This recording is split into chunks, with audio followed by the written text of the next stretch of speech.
서울창업허브와 함께하는 디자인 싱킹 고객 중심의 창업교육 34회차 시작하도록 하겠습니다. 이번 차에는 비즈니스 모델 성과내기입니다. 우리가 비즈니스 모델을, 이 비즈니스를 성공적으로 하기 위해서는 어떤 부분을 고려해야 될지를 한번 더 알아보도록 하겠습니다. 그리고 어떤 전략을 쓰면 좋을지도 한번 같이 알아보도록 하겠습니다. 비즈니스 모델을 성공시키기 위해선 지금 화면에 보이시는 이 세 가지에 대해서 잘 알아두셔야 됩니다. 우선 고객에 대해서 잘 알아둬야 됩니다.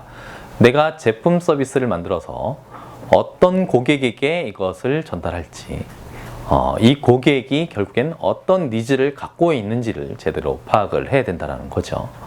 그래야 내가 어떤 채널이나 어떤 고객 관계를 유지할 것인지, 그리고 그에 따라서 어떤 솔루션을 낼지, 그리고 그에 따른 어떤 활동들이나 자원들이 필요할지가 나올 수가 있을 테니까요. 가장 핵심적인 거라고 할 수가 있습니다. 그래서 고객, 즉 고객의 니즈, 고객에게 줄 가치가 무엇인지를 여기서 찾아내야 됩니다. 그리고 나서 나에 대해서도 한번 파악을 해봐야 되겠죠. 내가 이것을 만들기 위한, 이 가치를 창출하기 위한 역량을 갖고 있는지, 없다라면 어떻게 갖고 올 것인지를 파악을 해야 되겠죠. 그리고 중요한 것이, 사업의 지속성을 위해서 중요한 것이 바로 경쟁자에 대해서도 파악을 해봐야 됩니다. 내가 진입하고자 하는 이 시장에 어떤 경쟁자들이 있는지도 같이 파악을 해봐야 됩니다. 그래서 이 경쟁자가 어떤 것들을 하고 있고, 그럼 나 이 경쟁자를 넘어서기 위해서, 또는 경쟁자와 다른 차별점을 갖기 위해서 어떤 것들을 해야 될지를 한번 알아봐야 됩니다. 이 세 가지를 알게 되면 그거에 따라서 내가 어떻게 해야 경쟁 우위를 점할 수가 있는지가 나오게 되겠죠. 이렇게 경쟁 우위를 점하기 위한 전략은 크게 보면 이 세 가지가 있다고 볼 수가 있습니다. 이거는 마이클 포터가 얘기한 경쟁 우위 전략의 하나이기도 합니다. 첫 번째로는 원가 우위 전략입니다. 두 번째는 차별화 전략이고요. 세 번째로는 집중화 전략이 있습니다. 기업이 어느 산업 분야에서 경쟁을 하든지 간에 그 기업은 주문을 처리하고, 그리고 고객과 연락을 하고, 상품, 제품, 서비스를 준비하고, 직원을 훈련시키는 등 다양한 그런 독립적인 어떤 활동들을 수행한다고 볼 수가 있죠. 마케팅이나 연구개발과 같은 기존 기능적인 분류보다는 좀 더 세분화된 활동들을 하고 있는 거죠. 이 활동들이 결국에는 비용을 발생시키고 고객들에게 제공하는 가치를 만들어내는 것이죠. 이런 활동들이 결국엔 경쟁 우위를 위한 어떤 기본적인 구성 단위가 된다고 볼 수가 있습니다. 경쟁 우위에 따른 가치의 차이는 이윤과 직결된다고 볼 수가 있습니다. 즉, 고객들이 어느 정도의 비용을 지불할 용의가 있는지, 그리고 가치를 만들고 차별화하는데 어느 정도의 비용이 필요한지, 그리고 어떤 활동이 드는지도 어떤 활동이 필요한지에 따라서 그런 가치의 차이가 결정이 된다고 볼 수가 있죠. 경쟁 우위는 기본적으로 한 기업이 고객을 위해 창출해내는 가치에서 비롯된다고 볼 수가 있습니다. 즉, 고객에게 동등한 가치를 경쟁자보다는 낮은 가격으로 제공을 한다든가, 아니면 상대적으로 높은 가격을 지불하더라도 그 기업의 제품만이 제공할 수 있는 어떤 가치, 이게 차별성이죠. 그 기업만이 제공할 수 있는 어떤 가치가 있다라고 느껴지게 되면 경쟁 우위에 서게 될 수가 있는 거죠. 이에 경쟁 우위를 위한 본원적인 전략은 방금 말씀드렸던 이런 원가 우위 전략, 그리고 차별화 전략, 그리고 집중화 전략이 있을 수가 있습니다. 이 집중화 전략은 세분화된 시장에 적용을 할 수 있다라고 보시면 됩니다. 어떤 틈새 시장을 얘기할 수가 있죠. 그 틈새 시장을 발견을 하고, 그 시장에서 원가 우위에 대한 집중화 전략이냐, 아니면 차별화된 어떤 집중화 전략이냐, 전략을 선택을 할 수가 있겠죠. 원가 우위 전략에 대해서 좀 더 자세하게 한번 알아보도록 하겠습니다. 어떻게 보면 원가 우위 전략은 단순하다고 할 수가 있습니다. 원가를 절감시킬 수 있는 그 요소를 찾아내면 됩니다. 그래서 그 요소를 통해서 최대한 원가를 절감시키는 거죠. 기업의 가치사슬을 최대한 효율화해서 원가를 낮출 수도 있죠.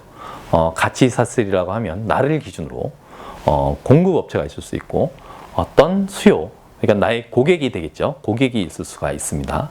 그 안에 또 다른 어떤 형태의 연결된 그 기업들이 또 있을 수가 있겠죠. 그 연결고리를 다 가치사슬이라고 하죠.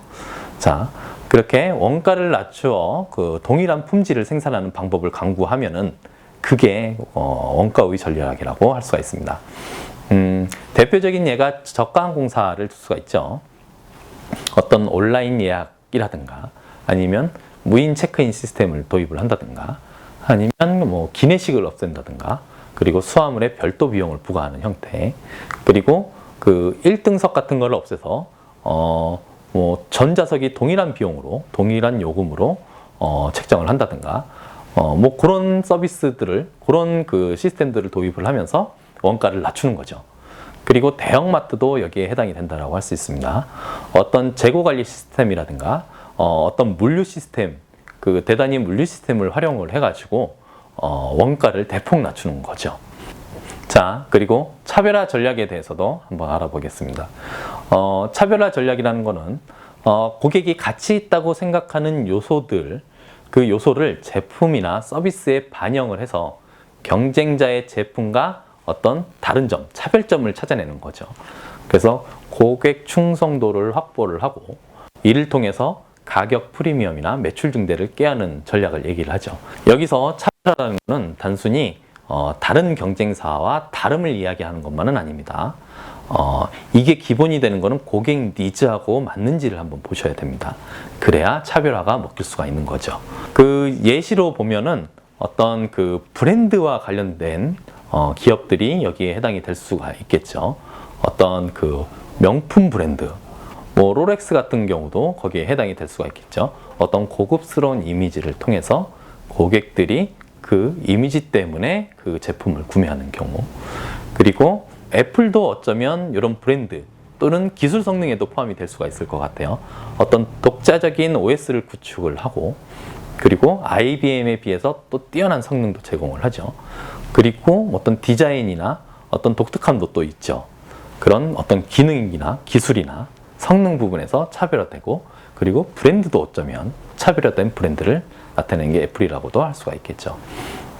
그 외에도 어떤 스타벅스나 아니면 뭐 바카스 같은 경우도 여기다 해당이 될 수가 있겠죠. 비타오백도 마찬가지죠. 그런 어떤 자기만의 어떤 차별성을 가지고 이미지를 가지고 시장에 뛰어든 거죠. 자, 다음은 집중화 전략입니다.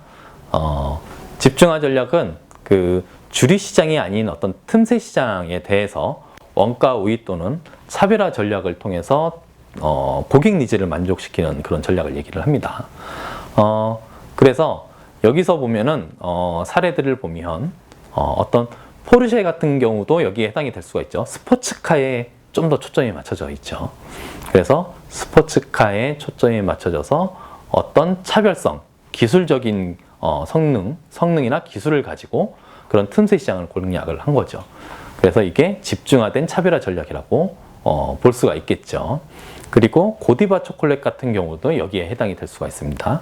최고 품질의 어떤 수제 명품 초콜릿을 내놓고 있죠. 그러면서 집중화된 그런 차별화된 전략을 쓰고 있죠.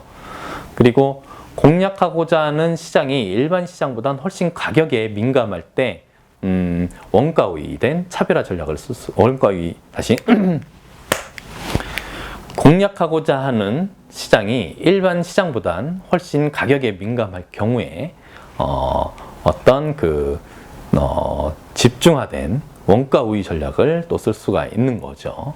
그래서 어떤 여기서 사례를 들면은 그 리필 잉크 공급 업체가 여기에 해당이 될 수가 있죠. 정품보다는 저렴한 그 잉크 카트리지 뭐 이런 것들을 공급을 하죠.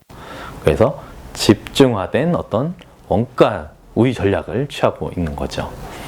우리가 전략을 알아봤는데 여기서 한번 생각을 해봐야 될 거가 있습니다. 원가 우위 전략과 차별화된 전략을 알아봤죠.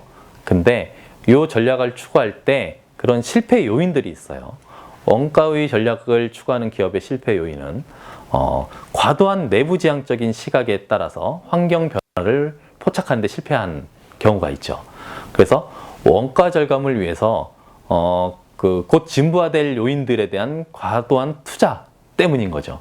결국엔 내가 원가 절감을 해야 된다는 생각 때문에 곧 진부화되고 없어져야 될 부분을 그걸 예측하지 못하고 판단하지 못하고 거기에 대해서 투자하는 경우가 생기죠. 그런 경우에 실패를 할 가능성이 높아지는 거죠.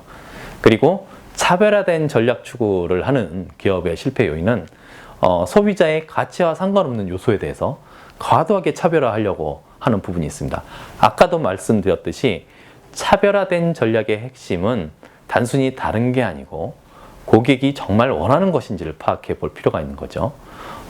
그거를 한번 잘 생각을 해보셔야 될 것 같습니다. 자, 이렇게 비즈니스 모델 성과 내기를 위해서 어떤 전략을 추구해야 될지에 대해서도 한번 알아보았습니다. 네, 수고하셨습니다.